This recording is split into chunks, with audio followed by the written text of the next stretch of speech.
ચૂંટણી પંચ ઉપર આ પ્રકારના આરોપો કરવા જનતાને એ અધિકાર છે. જ્યારે એમના રાજ્યો તેલંગાણા ચૂંટાણું હોય, કર્ણાટક ચૂંટાણું હોય, યુપીના કેટલાક રાજ્ય ચૂંટાણા હોય, ત્યારે એમને કોઈ વાંધો નથી હોતો.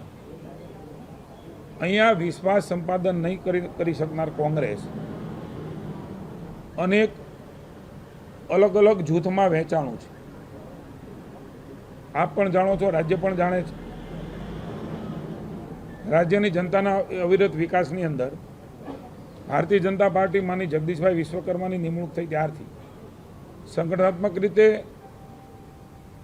ગામથી માંડી તાલુકા, જિલ્લા અને સ્ટેટ સુધી સંગઠનાત્મક બેઠકો થઈ છે, ચર્ચાઓ થઈ છે.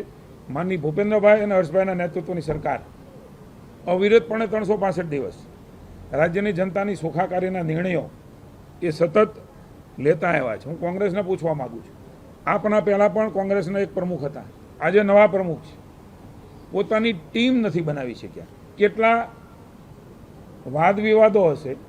30 વર્ષથી સત્તાની બહાર ફેંકાયેલી કોંગ્રેસ એ ચૂંટણી જીતવાની વાતો કરે છે, ભાજપ ઉપર આરોપો કરે છે, ત્યારે 2 વખતના પ્રમુખોમાં હજી સુધી પોતાની ટીમ ન બનાવી શકનાર કોંગ્રેસે ચૂંટણી લડવા નીકળી છે.